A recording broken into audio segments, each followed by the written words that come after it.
Hello， 大家好，我是 Lisa， 我今天要来跟大家分享我的移民经验。娃娃 TV， 对，没错，我有办移民，但我当初到美国的时候呢，是申请学生签证的。后来书读到一半的时候呢，绿卡终于下来了，所以我现在在美国呢是绿卡的身份。其实我从一开始申请绿卡呢，到后来拿到绿卡，这前后大概花了10年的时间吧。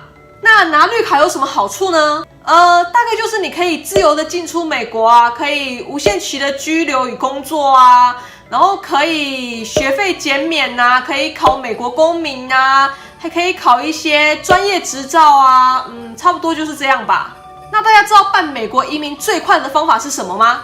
第一个呢，就是去申请那个每年都有的乐透抽签，不过可以抽到的几率真的是很小，如果可以抽到的话，那真的是很幸运。再来呢，就是假结婚啦，喂，没有啦，是结婚啦，就是你只要去找一个有美国身份的人结婚呢，你自然的也就可以获得美国身份啦。那再来呢，就是投资移民咯。那投资移民呢，大概分为2种。第一种呢，就是你拿钱出来开一间有10名员工以上的新公司；另一种呢，就是你拿钱出来投资一家企业。而移民中最慢的方法呢，就是依亲移民啦。我们家一开始办的呢，就是依亲移民。因为我小阿姨呢，她之前嫁给了美国人，所以呢，她就可以帮我妈妈申请依亲移民啦。但这个依亲移民呢，要等超级久的，听说现在好像要排到13年了。我妈妈当初是在我差不多12岁左右的时候去申请这个依亲移民的。一旦我妈妈申请成功拿到绿卡之后呢，她就可以帮她的小孩，也就是我来申请这个绿卡啦。但事情没有这么简单。美国政府有规定呢，父母呢，他只可以帮未满21岁的孩子申请而已。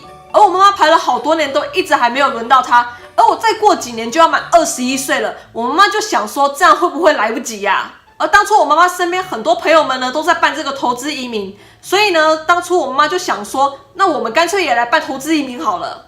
而办这个投资移民呢，我们家选择的方案呢，是拿出50万来投资一间企业。当然，这还是有风险的，毕竟是投资嘛。不过好处就是呢，你钱投进去之后呢，不用多久，绿卡的申请就下来了。而你只需要选一个项目，拿出50万来投资一间企业，你不用管公司的任何的事务。而这间公司只要在5年内没有倒的话呢，你都有机会可以全额拿回的。当时我爸妈就在想啊，如果运气好的话呢，既可以拿到绿卡，5年后呢又可以把50万拿回来，好像还不错。那如果运气不好的话，这间公司在5年内倒的话呢，那我们就当拿50万买全家人的绿卡好了。就这样，我爸妈慎重的选了一个稳定的项目，50万就这样给他投进去啦。然后好像没有很久，我们就接到通知，可以去 MIT 面试申请绿卡啦。我们家好像是台湾第一个去做这种业务的。我记得当初我们去 MIT 面试的时候，那个面试官还说，从来都没有看过这种业务，这是他第一次办这种业务耶。